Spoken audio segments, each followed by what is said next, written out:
All right, guys, pictures up. Pictures up. Pictures up. Let's roll sound. Rolling. Rolling. Sound speeds. Camera speeds. 2. Awesome. Take 2. Mark. Set. And action.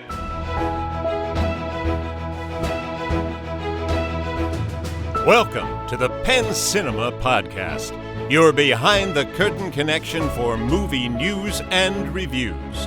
Now here are your hosts, Penn Ketchum and David Moulton. Welcome to the show. I'm David Moulton. And I'm Penn Ketchum. Oh, what's up? David. My dude. Do you know The Muffin Man? the Muffin Man? The one on The Muscle Man. Mulberry Lane? The Muscle Man. Muscle Man? The Muscle Man. Look, let's get... whatever you have to talk about sounds Right. like it's important. It is very important. But it's not as important as the big question of the day. Oh, I think it is the big question of the day. Is it the big It question? is the big question of the day. Where is Where is Kate Middleton? Kate Middleton? Yeah. Middletown? Middleton. Middleton. Yeah. Interesting. Like I'm a Moulton, she's a Middleton. You're a Moulton. Yeah. We're basically the same. Right. I am Kate Middleton. Right. Both beautiful British royals. Right. Right. Yeah. Oh, Lily. So let's just settle this so we can cross some things off our list. I mean, first, number one, I don't know where she is. So you can just cross me off the list. Do you know where she is? Well, I mean, I was counting on you. No, I mean, we're a team. I assumed. I figured if I wasn't watching her, you were. I assumed you would have your eyes on the prize. Well, it looks like Bob dropped the ball again. Right. Well, you know who is hot on this trail is our number one fan, Marley Madison. Yeah. Marley Bear is hot on the trail. She is convinced that Kate, how did this go? Kate murdered the queen and ran away with Harry's girlfriend. Kate's married to Harry, right? Yeah. Yeah. No, Harry's married to Meghan. William. No, William. Kate's She's married to married to William. William. Kate's married to William. She's convinced that Kate murdered the queen and now is running away with William's girlfriend. I heard a really good theory. You want to hear it? Yeah, I do. It's going to take me a second to set this Yeah, up, but pull it up. I'll give you what I refer to as the best theory. Hold on, let me. It's what I refer to as the best theory. Yeah. But I have to. This is a new phone. I got to set this up for the first time. Hard-hitting news. Yeah. I know what happened to Kate Middleton. It's so obvious. I don't know how you guys aren't seeing this. The signs were all around us, but this photo solidified it for me. Because society is basically on fire. The one with her Everything kids. going on around us. And now she's gone? In other words, when the world needed her most, she vanished? That is right, this is no ordinary coma. Our girl has entered the Avatar state out of self-preservation. They are trying to tell us that she is the Avatar. Earth, water, fire. What does that leave us? Her ability Air. to handle all the elements has always been evident, but she has a specific mastery when it comes to air. When they told us we were getting a new Clear. live-action Avatar The Last Airbender, they meant live action. Now, I don't... I think They meant live action. I appreciate... See, David, you're too modest. Yeah. You were over there acting like you don't know where she is. Well, maybe you don't know where she is, but you definitely know what happened to her as documented. I know what's going on. by She's in the evidence. Avatar state. Right, you're in the loop. Yeah. That's awesome. I know. So kudos to you for managing that. The other hot news, Yeah. the hot news Hottest news. was Kate Middleton, Yeah. not married to Harry. Actually married to Prince Williams. Prince Williams. Williamson. Right? I hope we have some like fans of the royal family that are like screaming right now. Either that or like, they got their names wrong. They're nothing. Right. I'm secure in my superiority. I definitely know more than they do. Americans don't love them as much as they say. Did you know Meghan, what's her face, was with TV star, movie star? Yeah. Yeah, that's pretty cool. I did. Cool for her. Okay, so anyway, the big news, Kate Middleton. Yeah. The second big news, which you and I were chatting about just a moment ago, was the Oscars. The Oscars. The Oscars. So we're going to get into that. Okay, but first news. Let's get into the real news. All right. Real heavy hitting. Hard-hitting journalism, as everyone expects from us. Yeah. I think we talked about this last time. Yeah. That Disney was like, maybe we've made some mistakes. We may have traveled down a bad road here. No one can say for sure, but maybe Marvel's not as popular as it once was.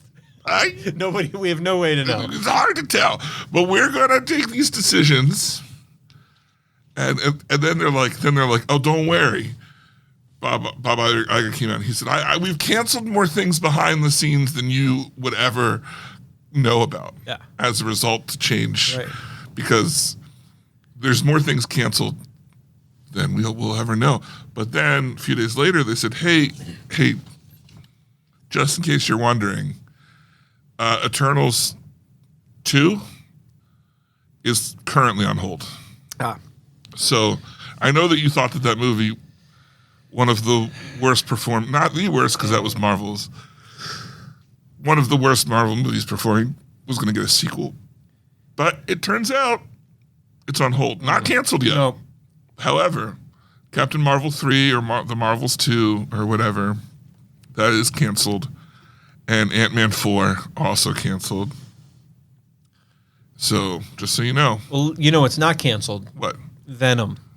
Oh my gosh. Not only is That's Venom different. Not only Don't is Venom mix them together. not We're talking canceled, about two different things. That's from Spawn. That's not from Disney. Venom has a release date in October of this year and a title. I think probably David's favorite part of this news story is the title, Oh, no doubt. The Last Dance. So is Michael Jordan going to make a cameo in this? They're going to name the movie after Michael Jordan. The famous documentary called Yeah. The Last Dance. You Yeah. didn't watch it. Yeah, well, they might change the name to Venom's Can't Dance. So Venom release. I know how much you disregard Venom, and I know that Venom's different from Marvel. Yes. But it was such an easy segue, and it was so much fun to report it right after. after. Yeah, because it is the other big news. Right, and it makes Yeah. David squirm. Whatever. So these popular, we love Captain Marvel, we love Ant-Man. They're both canceled. Yeah. You know what's not? Venom. Venom. I'm just saying. The Venomverse continues to haunt us. What? Okay. Well, it's Sony, and Sony says like, even though our movies have been sucking, Venom, quote unquote, made money. I do love Sony. I love working with Sony. They're a great studio. They're a good partner to the exhibition industry. But hopefully this Last Dance is the last dance. If it makes money, I guarantee you it won't. It seems like Tom Hardy's ready to move on. Did you get that vibe? I think that's probably. Well, staying in the Spider-Verse. Right.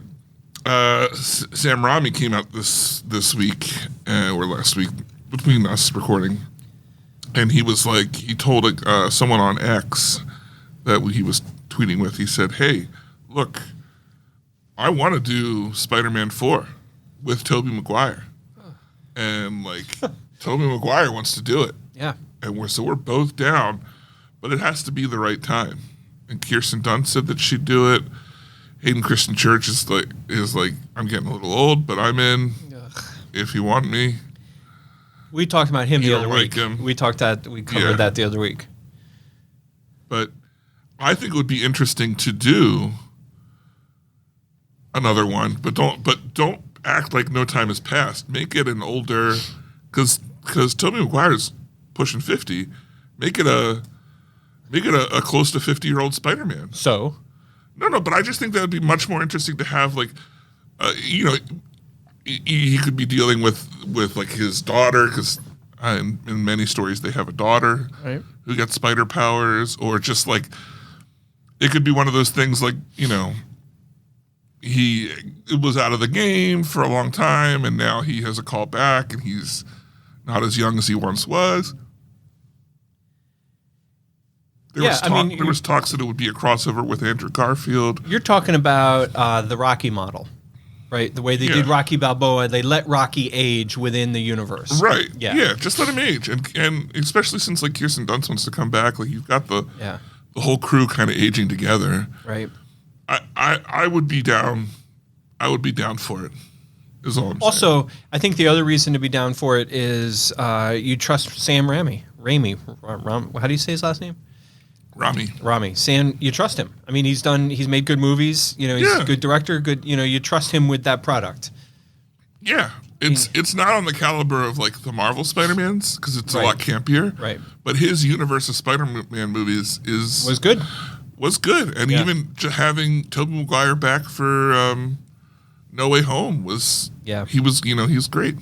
How do you keep track of all those titles? Well, the new ones always have home in them. Right. I'm saying that's what I'm referencing. How do you keep track of what was it? No Way Home, Across My Home, From Home, Homecoming, Home Baya. Then Far From Home because he goes on vacation. Farfanugan. And then No Way Home because they have to get home. Can't get back. Yeah. Spider-Man Homeless. That's the next one. That's the next one. That's the next one. Speaking of universes. What? Speaking of universes. What? B to the U to the double T. Double T. Say what? Boogie in my butt. What?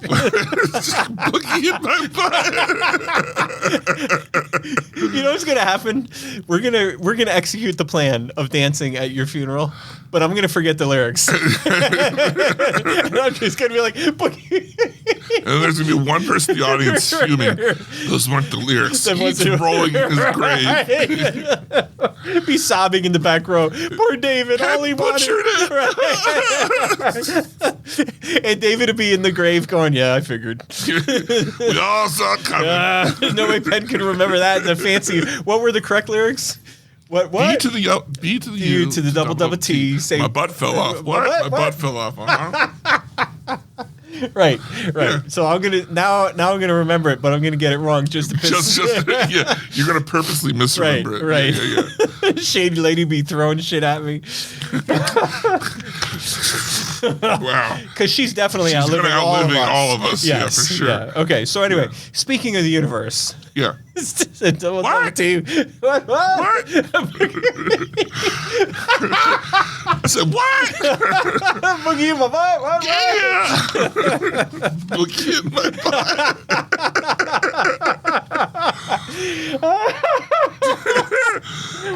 Okay, I can do this. Okay. David, speaking of universe. What?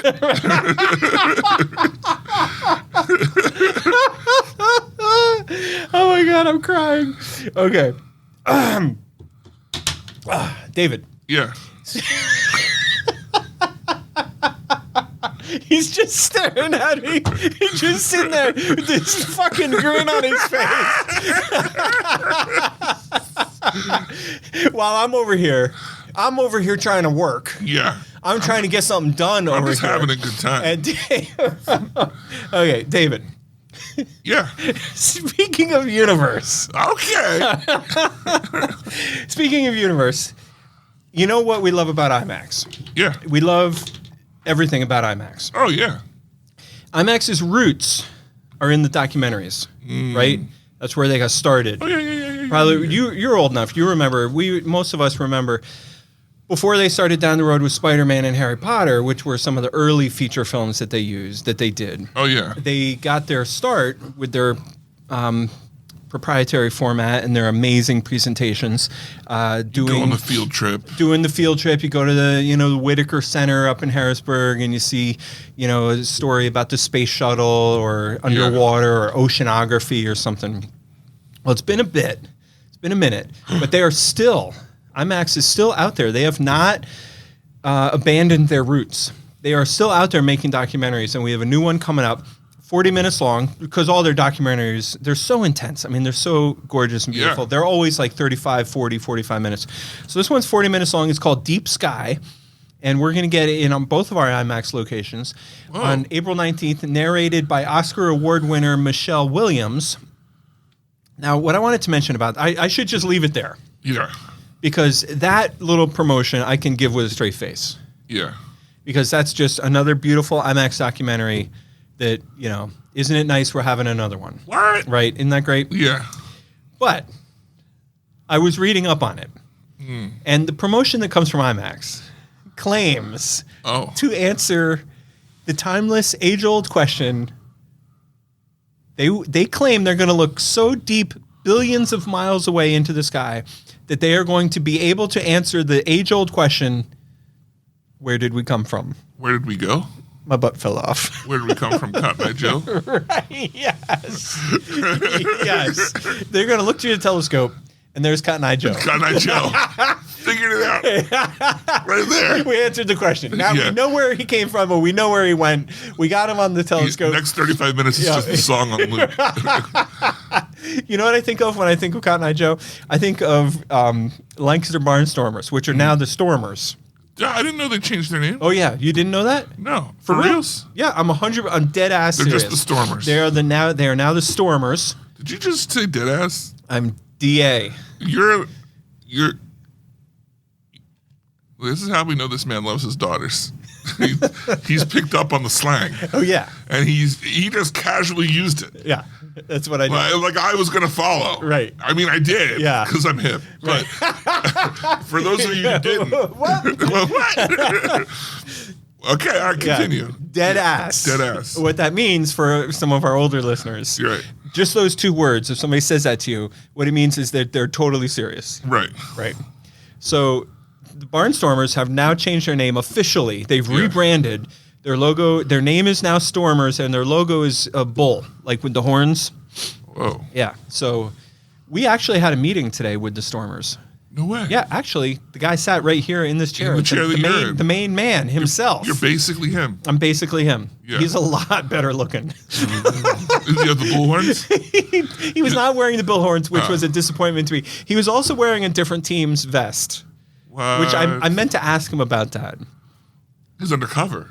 Maybe. He's like, nobody will know Right. I'm Mr. Stormer. I'm Mr. Stormer. If I come in with my Dolphins jacket That's on. Mr. Stormer to you. Yeah. Anyway, we Penn Cinema and the Stormers are going to be working together this year. Wow. So you can look for lots of cross promotions and exciting giveaways and all that kind of stuff. When are they going to ask us to guest Oh my God. guest speak the game? Guest speak the game? Yeah. Like cover the game? Yeah. Like, Like you and me right. Live up in the booth, live casting color the commentary. Stormers. Yeah. Well, that guy's got a number on his back. Well, your wealth of sports knowledge would Yeah. really come in handy. Yeah. And my depth of understanding of baseball would also come in handy. And then I've been doing Cotton Eye Joe playing over and over again in the background.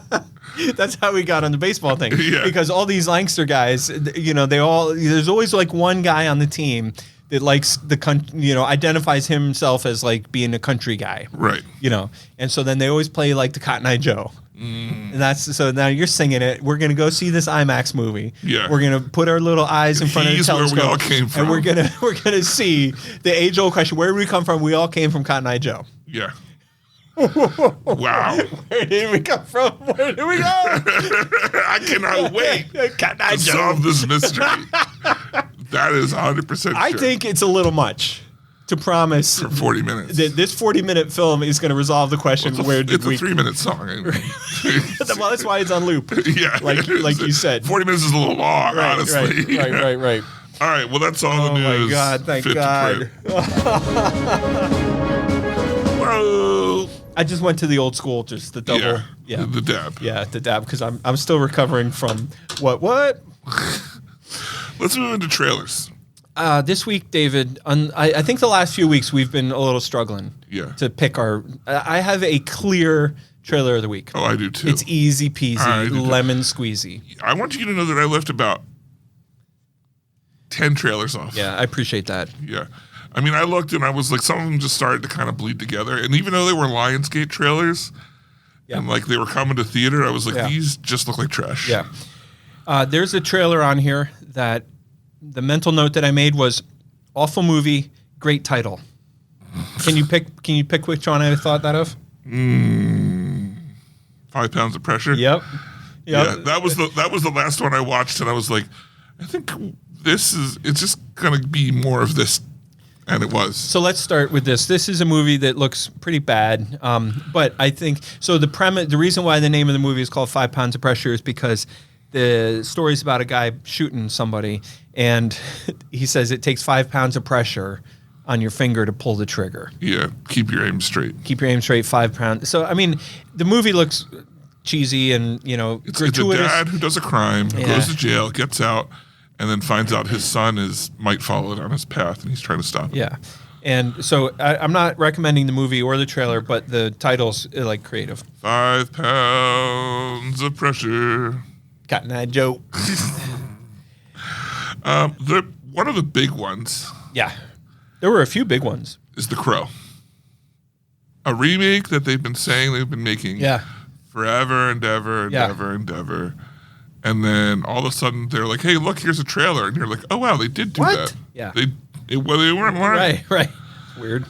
I've never been a fan of The Crow. Have you? No.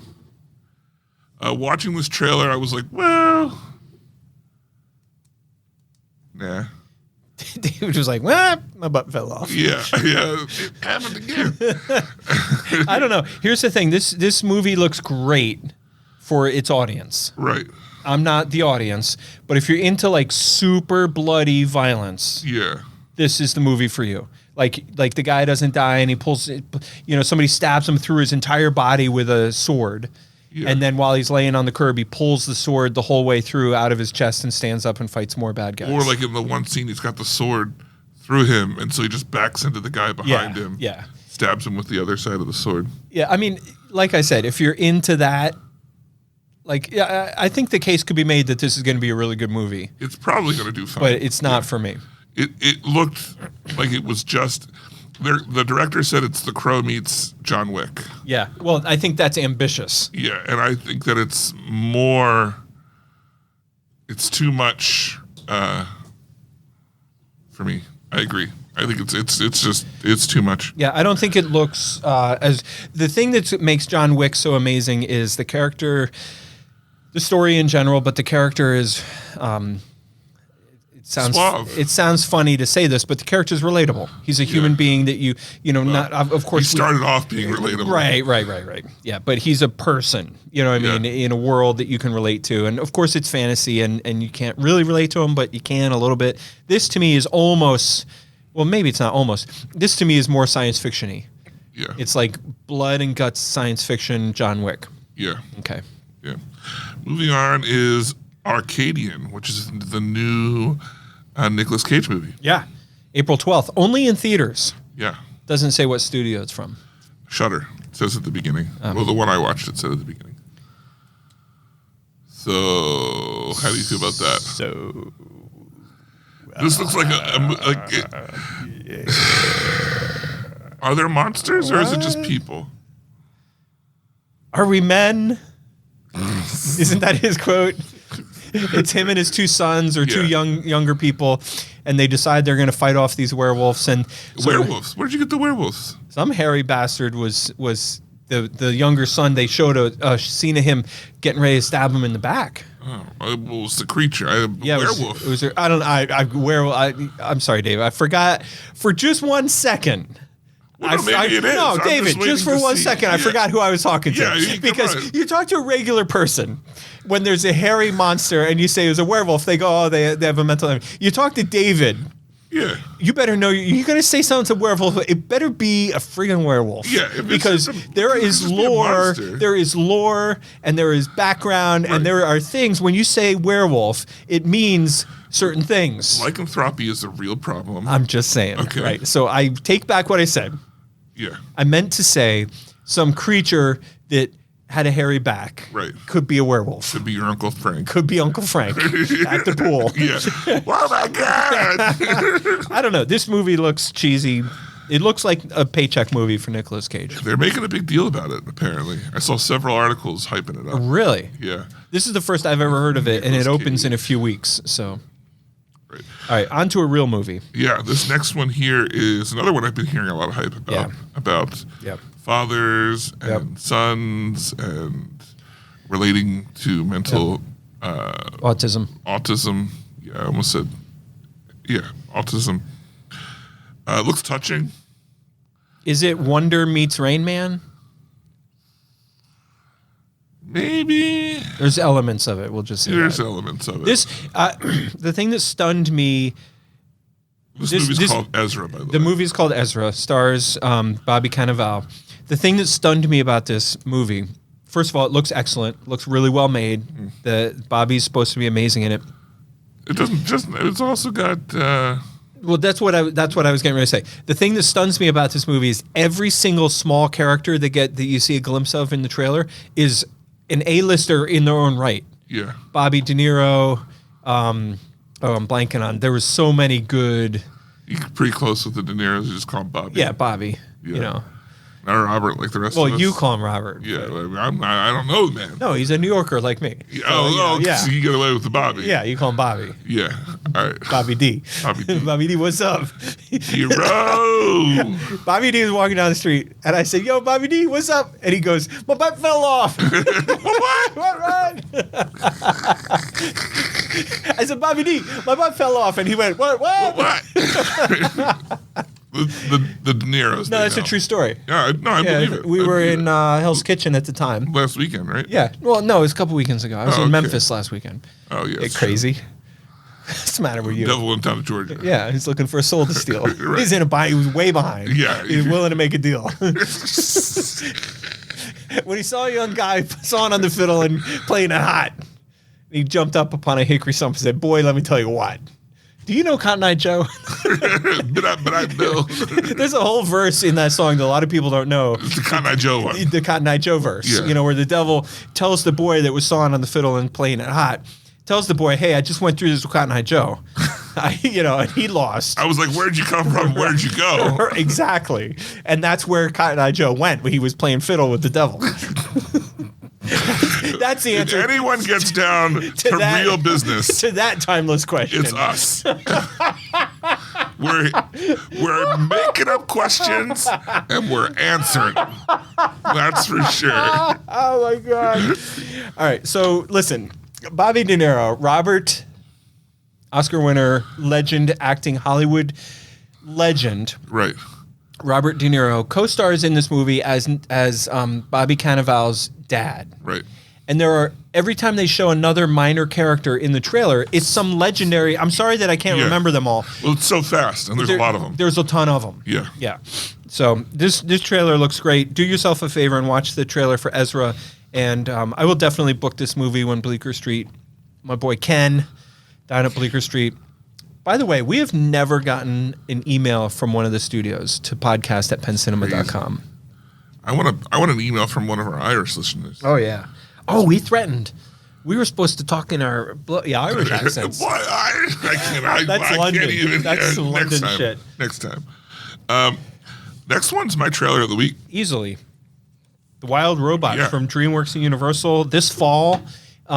This was easily my trailer week. It's I'm pretty. so excited for this movie. Yeah. Since we're comparing mashups, is this like Wall-E meets Bambi? Yeah. Yeah. Kinda. It's very similar to there's this game called Overwatch, and Overwatch had they have a robot character with a little bird that follows it around, and they had a similar story about PTSD where the robot wakes up post-war and he's lost. He doesn't remember where he's supposed to go, and he's in the woods, and he befriends the animals, but then a woodpecker pecks on a thing that sounds like gunfire, and he goes into just starts blasting away because he has like PTSD, and then at the end chooses to stay in the forest instead of join the war. But this reminded me a lot of that, but it also seems way deeper. Yeah. This looks just beautiful. Seriously, The Wild Robot, do yourself a favor and watch this trailer. So good, yeah. Yeah, it's just beautiful. I can't wait to see it. Next we have the Inside Out 2, trailer 2. So really kind of like Inside Out 4. Right. 2x2. Well, the initial trailer we saw was like, what if the old people we knew, the old emotions, met the new teenage emotions after... Because the character turns 13. The Right. girl, the host. And starts going through puberty. Right. But this one showed us a little bit more where the new emotions totally take over, making the teenager like a whole new person. Right. Parents are like, yeah, amen to that, right? Yep. Yeah. And it's interesting because it almost seems like the plot of the movie is the original emotions they're trapped in a jar or something. Yeah. And they're trying to find their way out. Yeah. They got to get saved. And I don't know. I think it looks cute. Whatever. This movie is going to be amazing. This is one of those movies that, like, it's going to be good regardless of the trailers. Yeah. The trailer was kind of... I liked the fact that the trailer showed you a little more of the little girl's life. Playing ice hockey and... Making new friends. Yeah, you kind of have to show that because it gives context to the emotions that she's feeling. Right. I don't know. I think it looks great. Next up, we have Garfield, trailer 2. Shows a little bit more about what the story's about, shows a little bit more of the humor. I have to say, I don't hate the voice as much in this one. But at the same time, I'm just like, this looks like a fine kids movie that I won't see. What's up? You're totally against this? It's not your classic. It doesn't feel like classic Garfield. It does not feel like Garfield. And I feel like he's supposed to be sarcastic, and then they put up a descriptor, a word on the screen that says how he's sarcastic or something, and then they show an example of him being sarcastic, and it's not even remotely funny. Right. I didn't laugh at all. No. And it's so disappointing because I almost feel like, I don't want to say this because people will think I'm trying to, like, don't take this the wrong way. I almost feel like this is the politically correct Garfield, in which case there's no room for any of the humor. And if you're going to make it politically correct and take out, defang it, so to speak, then what's the fun in Garfield? And I feel like, and I will go so far as to say, a good writing team can write a good, funny Garfield without being obnoxious, without being racist and misogynistic and all the, the bad things, but... Because Garfield is not. I'm not saying Garfield is all that stuff, but some of the things in the world that we're more sensitive to nowadays than we weren't sensitive to in the '80s, you can still write a funny Garfield. And I would imagine. Right. This is not a funny Garfield to me.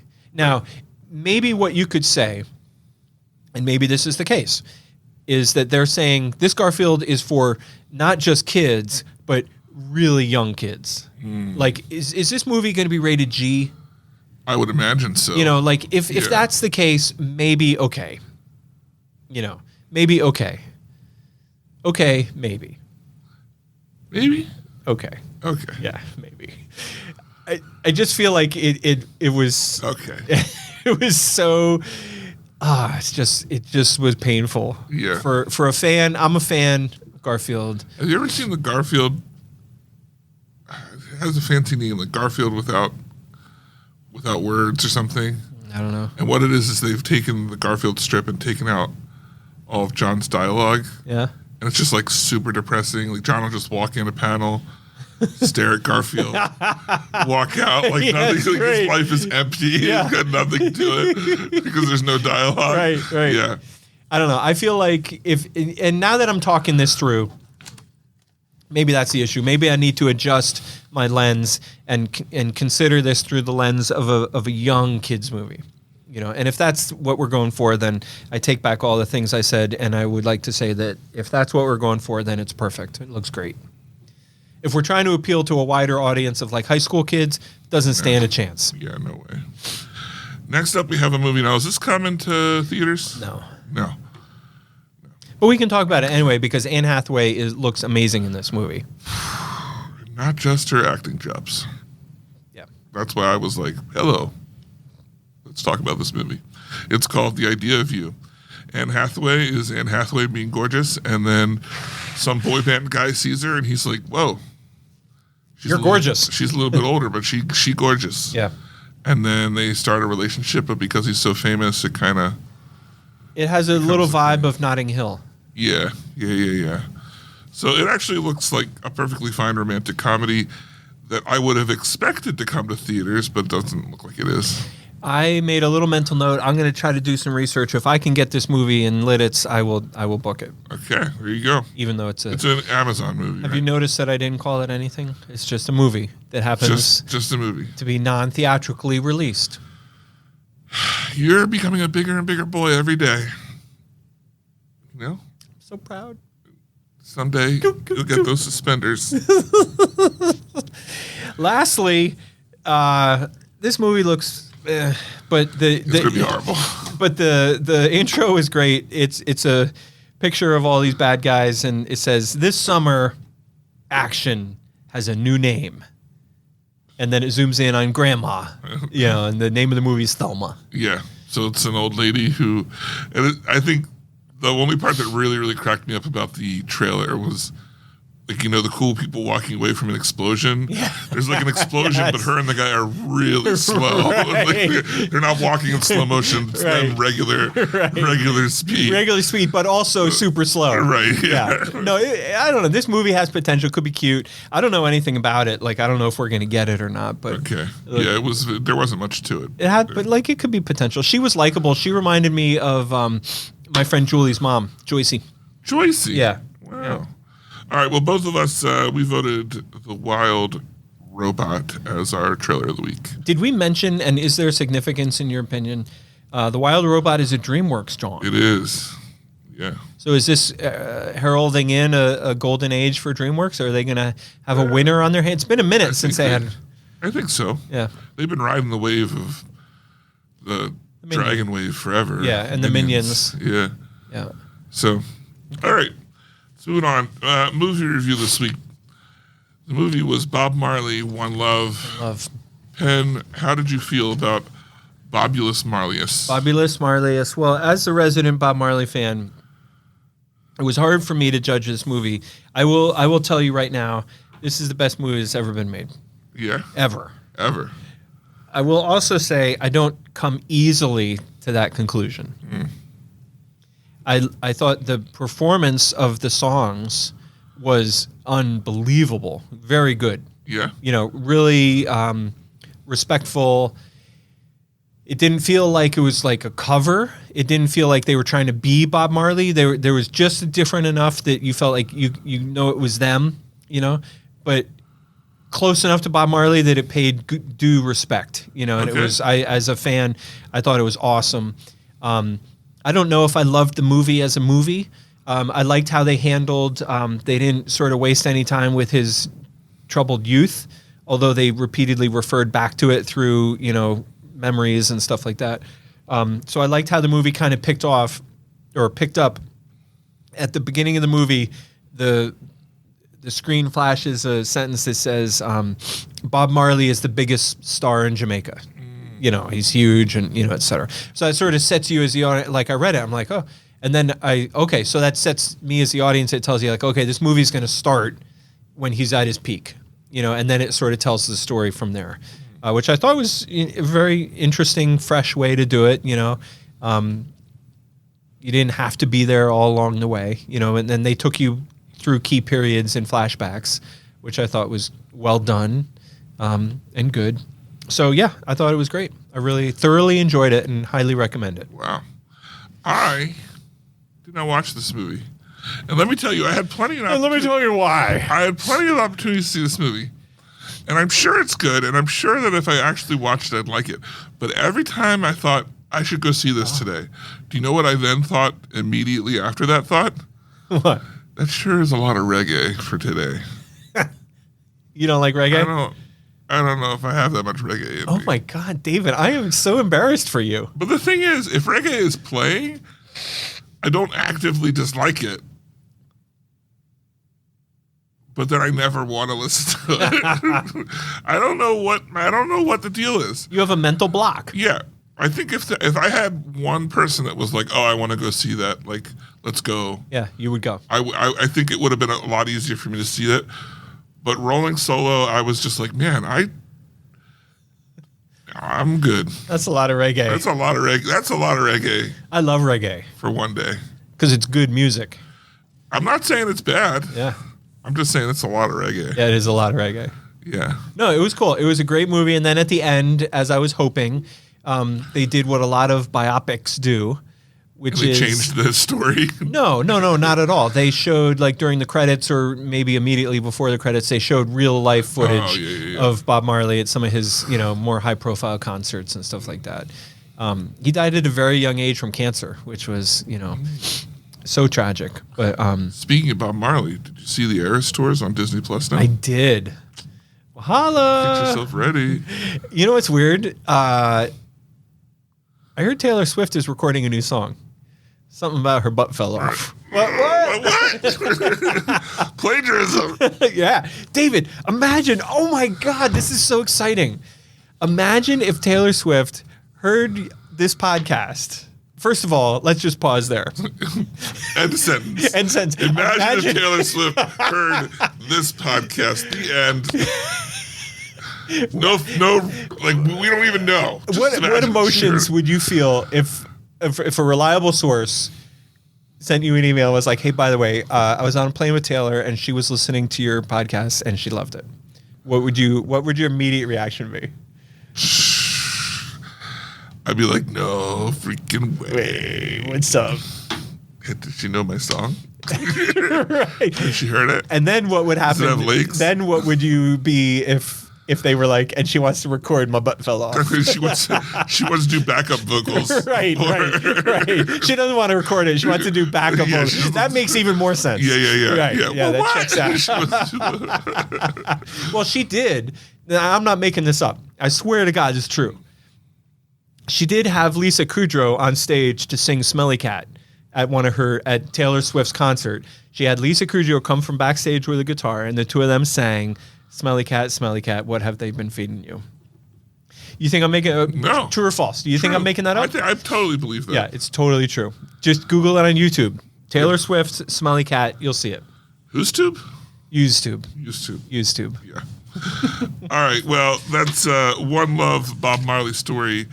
Best movie Penn's ever seen of all time. Yeah, and I've seen a movie since then. That's saying a Yeah, lot. yeah, it's saying a lot. That is saying a whole lot. All right, let's move on to the Oscars, which also happened while we were away. Are you surprised by some of these? No. I was. There was one surprise for me. Yeah, I had one big surprise. So let's go over. The not. Let's do the not surprise. The not surprise was the freaking grocery cart full of Oscars that Oppenheimer took home. Oh my gosh! Rightly so, though, right? Yeah. You have any problem with any of those awards? No. So best picture, best director, best actor, supporting actor, film editing, cinematography, and original score. Amazing. Boom. And I have no problem with any of those. No. If they had given Oppenheimer best actress, Then I would have had a problem with that. And I think Lily from the Western, what was the Western called? Oh, The Scorsese movie. Scorsese movie. Killers of the Flower Killers Moon. of My afternoon. You're such a jerk. See, David, that's why nobody likes you. That's why nobody. That's why nobody I heard likes you. from a reliable source. Killers of the Flower Moon, Lily, I could argue the case that she deserved Best Actress, but I would have, if I was a member of the Academy, I would have voted for Emma Stone to get Best Actress, and I'll tell you why. Lily's performance in Flower Moon was unbelievable. It was amazing. Right. But with all due respect, I've seen that performance before. Yes. Okay, that's what I was going to say. Like Right? any well-versed actress, not Right. you could have found someone else to do just as good of a job. I'm not even saying that. I'm just saying, like, you've seen that performance before in other movies. Emma Stone was amazing in Poor Things, and I've never seen that before. Right. I've never seen, I mean, that dance sequence is something you're not going to forget anytime soon. Right. Just that one scene alone. Like, it was so physical, and the range of, the beginning of the movie, how her character develops. And, so by the time you get to the end of the movie, she's a completely different character. Yeah. And you have gone along with her on the entire development of her character, and she has brought you along with that. So that, all of a sudden you're at the end of the movie. Feel the growth. Right. I mean, it was incredible. So that was why I was happy that Emma Stone and won Best Actress. Poor Things ranked it up too. Best Actress, and these are all the things that I would have expected it to win: makeup and hairstyling, production design, and costume design. Because boy, were those like the big things of that made that movie. I could have given production design to Oppenheimer. Really? No. No. No. I think sets and stuff. No. Yeah, like No. Poor You're Things right. was No, you're right. amazing. You're right. You're right. You're right. Best supporting actress went to Divine Joy Randolph for The Holdovers, which I'm okay with. I think that she did an amazing job in that movie. I think I would have voted for Florence Pugh. Really? Yeah. What was her movie that she was? She was the girlfriend in Oppenheimer. She's not. Considering screen time. First of all, considering screen time, Divine won or was better deserving. And also, I'm not saying that I have a problem with this, with her winning this. I'm not like objecting. Right. I'm not objecting. So good for you. You deserved it. Well earned. Well deserved. I'm just saying, if I was in a category, I thought Florence Pugh's range was amazing. I'll agree with that. Yeah. And yeah. I mean, I agree that. Well, it's only because the role had her more emotional. It was such a small role. Yeah, but it was so tiny. Yeah. Okay. In comparison. Best adapted screenplay went to American Fiction, which I really love that movie. What were some other? Do you remember any of the other choices for that? I don't.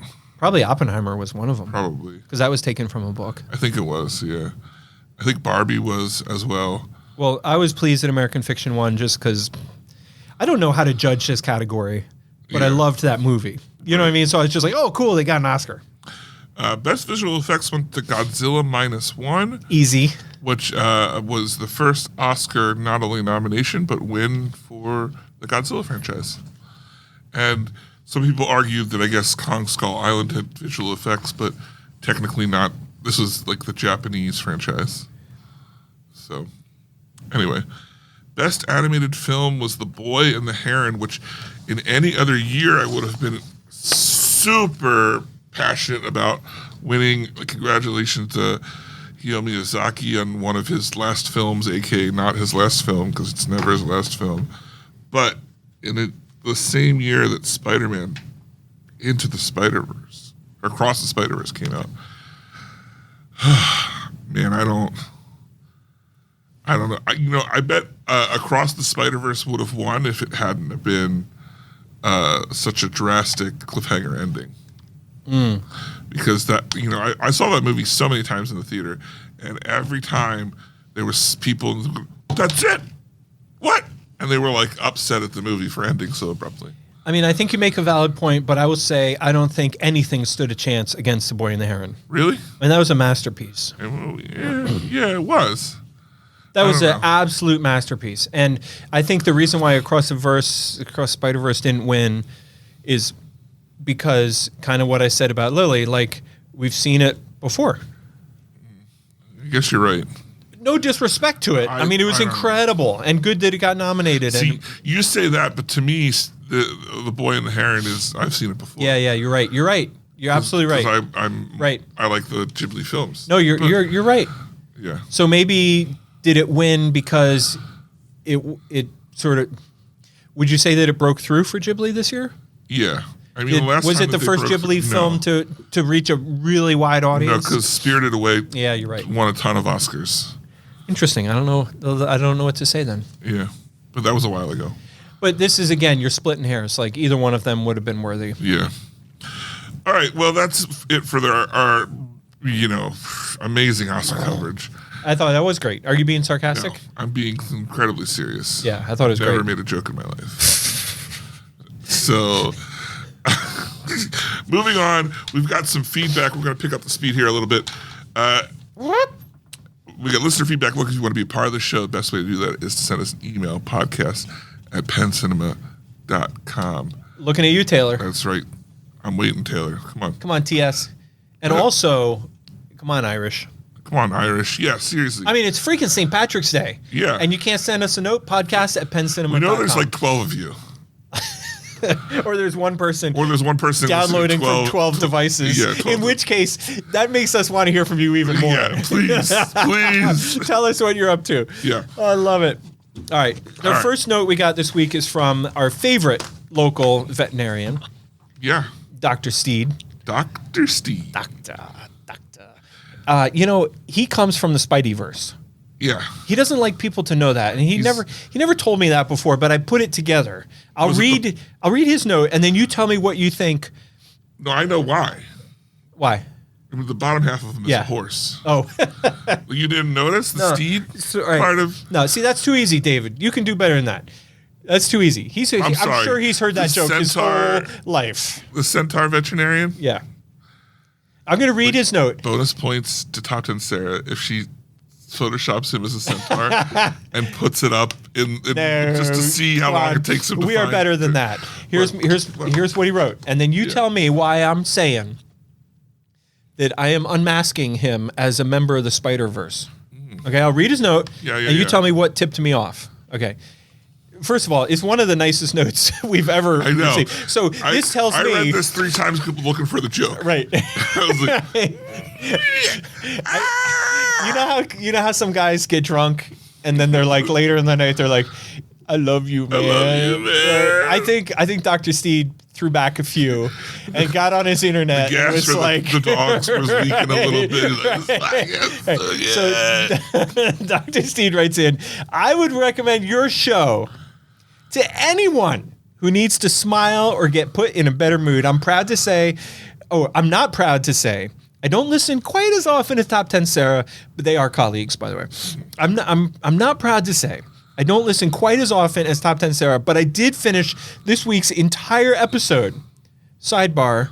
Wow, that in and of itself is impressive. Wow. Have we ever had anyone else listen to an entire show before? This might be the first time. This might be. Okay. Yeah. So anyway, he goes on to say, keep up the great work. David, I might even be inspired to read Dune. Wow. Whoa. And then he concludes with this little tagline. He signs off, your friendly local neighborhood veterinarian. That's it.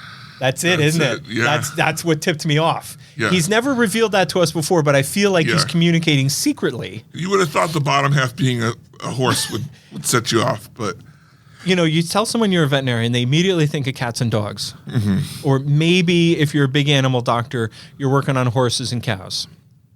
But you know what else needs tender love and care? what's that? Spiders.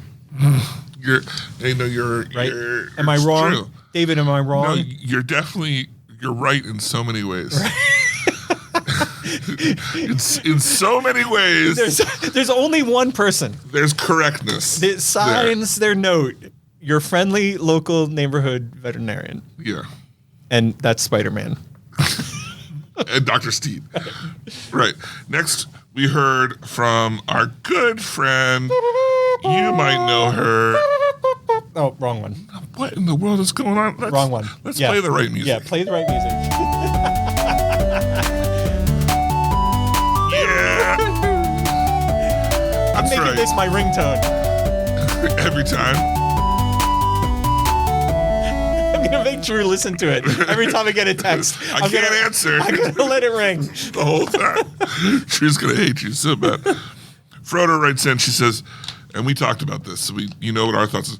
The trailer for the Wild Robot was so pretty. And I think it was a good trailer as well. I didn't get a sense that the whole movie's narrative arc was fully exposed, and the premise looks very charming, and the vibes are immaculate. This trailer looks like the movie has atmosphere, and I love atmosphere.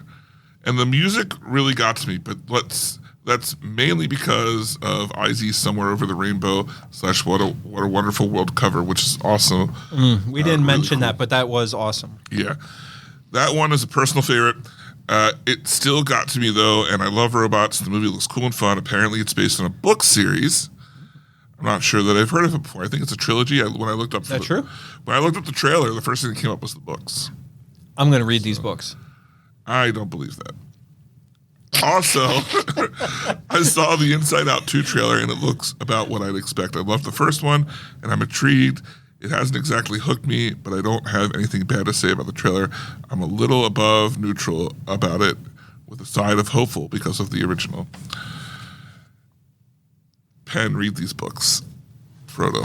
Is that how it Yeah, ended? that part- That's at the end. Yeah, It must say that part got You clipped. didn't- I didn't put that in on your side. Right on my I side. kept that for mine. Just a pen read these books. Yeah, I didn't want to. I wanted it to. Yeah, I didn't want it to be.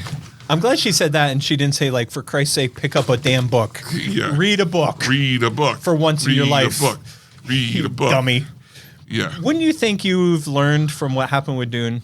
Nothing good comes from reading a book. All you're gonna do is go read this book, get excited for the release of The Good Robot, or what's it called? The Wild Robot, and then you're gonna watch the movie and you're gonna be like, oh, the ending was nothing like the book. I wish I would have not known. Yeah. Yeah. All right. I actually, I'm kidding, but I am tempted. I'm going to look into those books just because I like the trailer that much. And if it's a foot and a half thick like Dune, then I'm not going to read it. It was pretty thin. There was 3 of them that I saw. I'm operating, David, on like a 4th grade reading level. Right. Yeah. And every year that I get older, my grade level drops. My willingness. Your willingness. Right. Yeah. A couple more years, it's going to need to be picture books only. Somebody has to read the picture book to you. Right. They're going to have to play the pictures so fast, it's like watching a movie. Car. Right. He's going to go zoom, zoom. Next, we got the Yoder boat. Oh my God, we got this one from Ayo. Ayo. Ayo. The Yoder boat writes in, hello, good sirs. Hello. It's almost like he wishes he was British. Well met, son. Well met. Hello, good sirs. My friend, which I'm assuming is one of us. I don't know. I don't know. He says it's good friend. Do you know a lot of British folks? I mean, I know most of the British. Most of them. Yeah. Through my Kate Middlton connection. Right. Middletown, I believe it is. Middletown, yeah. Hello, good sirs. My friend told me I should direct my opinions to this email address, and since David is the Dune prodigy, let me look that up. That's a big word. I thought I would share my response to the podcast discussion. I'm no expert. In fact, the first time I heard of Dune was when my good friend said, David is all hyped up about this upcoming movie. You gotta see it. My opinions on pacing, action scenes, and timeline jumps. The movie, this is an interesting, he made this comment to me immediately after watching the movie, and I think it holds up even over time. I'm curious, we're both curious to hear what you think of this next paragraph. The movie felt like Fellowship of the Ring with long build-up and then shit happens quickly. I can see how non-Dune fans could find that slow at first, but if one were to be a Dune fan, I don't think there would be an issue. You love to just sit in that world. It's like Fellowship of the Ring for Lord of the Ring fans. You buy that analogy, David? I do. And I think I thought the movie it happens too fast. Personally. But even at the end, I remember you saying that about the last third of the movie, but did you think the beginning 2/3 was correctly paced? Yeah, I mean, considering you're starting in the middle of the story and not the beginning of a story. Yeah, no, I mean, it makes sense. But I agree with what he's saying. Yeah, okay. But I almost think that he's understating it, I guess is what I'm saying. Okay, fair enough. Yeah. He goes on to write, the action scenes, I loved the short or implied action scenes. I sometimes think the excessive action scenes ruin the scene. Penn and I saw Zone of Interest, and we didn't need to see the concentration camp for the movie to be powerful. In fact, it was more powerful to let our imaginations run with it. I feel like this was Danielle angle. You know there's going to be a lot of fighting. Let me show you shots, but move on. I thought the transition to Zendaya and the Fremen charging out of the sand was incredible. The momentum was building. Another gut punch. You agree with that assessment of the action? Yeah, and it's kind of written like that too, because the whole idea is the book spends all this time building up domino effects. Okay. And that's what it's teaching you. If this thing happens, then this will happen. And everyone's aware. And it's how do you stop the domino effects, or how do you jump a step? Right. And a lot of it is the implied danger or the implied win to a fight is almost enough to just win. Yeah. And that's what a lot of happens at the end of Dune is they come in, they do a little bit of fighting, but just the fact that they're like, all right, everyone stop what you're doing or we'll do this one thing. Yeah. Yeah. Timeline jumps. This is kind of similar to what you just commented on, but if you recall, I had an issue with he was training and then all of a sudden it cuts to him fighting. Yeah. Right, and I had issue with that. So he writes timeline jumps, specifically Penn's issue with the desert training and jump. I watched it twice. By the way, this is a guy, Yoderboat, who saw the movie at the podcast screening, and then came back 2 days later to watch it in IMAX. Nice. Yeah, so this is a guy who, he's earned his right. I have an opinion about this. I watch it twice, and you pick up on the second viewing that the score carries you through that entire scene. We don't need him to This is my favorite sentence. We don't need to see him doing some Jedi apprentice box jumps. It's a great sentence. The way the director transitions from that scene to learning the desert to starting to attack the spice ships and turning the narrative is all on one score. It's beautifully done. Last comment. I always appreciate a dark protagonist. I was getting Dany Targaryen vibes from Paul. Makes the story more believable, makes you question the characters. And then he signs off, keep up the great work, wankers. Yeah. Well, yeah. So that he touched on the end, one of the things that I didn't like about the movie. He said he got Dany Targaryen vibes from Paul, which is that Paul meant good and then got bad. The idea that Paul is not a hero, that part is correct. The movie made him out to be a psychopath, but that's not what happens in the book. He's a prisoner of the movement. Would you call, and there's a genuine question, would you call him a reluctant hero in the book? He doesn't want to do this thing at all.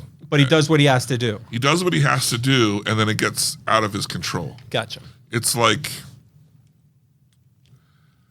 kind of how the Crusades were, in a way. Okay. And that's actually pretty much what the analogy is. Okay. That it started off as like, we want this thing, but then 300 steps down, you have some guy killing another guy to get the results. Yeah. Instead of talking him into it, type of thing. All right. Well, anyway, that was a great note. Yeah. Appreciate the email. podcast@penncinema.com if you want to comment on Bob Marley, One Love. Yeah. Or if you want to comment on Dune. Dune is still our number one movie. Nice. Kung Fu Panda is a close second. Yeah. Next week, I expect them to both drop behind Ghostbusters. I think globally, Panda took over for a week, and then Yeah. they were saying Dune should come back. Anyway. Well, Dune, more people came to see Kung Fu Panda. Right. But Dune won the box office because on the strength of the IMAX and premium large formats. Right. So, Yeah. But anyway, it's a great time to be alive. We got great movies. This week, it's interesting. There's no major releases, but I bumped into one of our favorite regulars, Rita, who I don't think listens to the show, but she's one of the best moviegoers you've ever met. And she was just coming out of One Life, which she enjoyed. I think it was One Life. Maybe she was seeing something else. Oh, no, she was coming out of Arthur the King. But she told me she saw earlier in the day that movie we watched a trailer for called Perfect Days, where the Japanese guy, he's like a toilet cleaner. Yeah. Yeah. She said it was one of the best movies she'd seen in years. Really? So we have One Life, which is that Anthony Hopkins movie. We have Arthur the King, which is Mark Wahlberg family content. And we have Love Lies Bleeding, the Kristen Stewart wrestling thriller, which Goonies Jason said is really good. Yeah, he was telling me about that. And we have Perfect Days. So we have a wide, we got Dune, we got Kung Fu Panda, we got the big ones. But then next week we'll clear all the decks for Ghostbusters. Cool.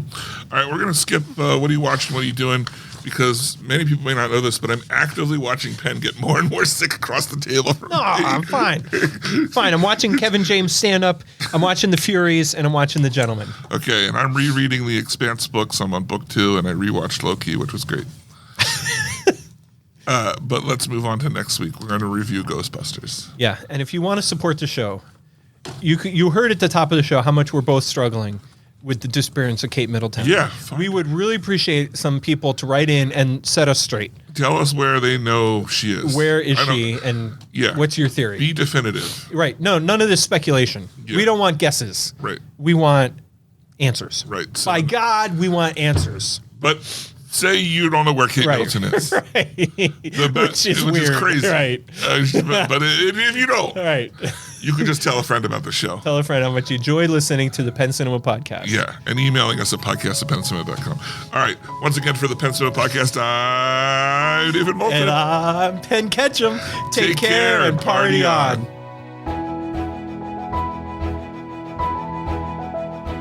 Thanks for joining us this episode. Our hosts would love to hear from you.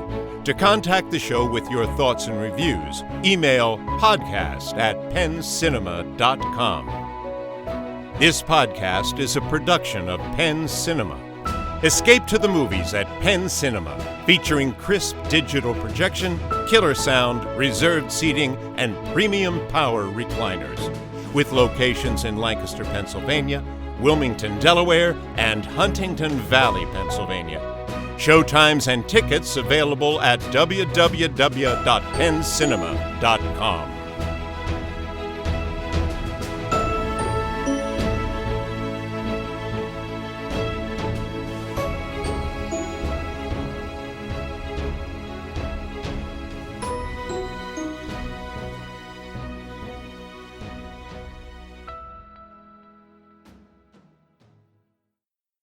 Great. Nice.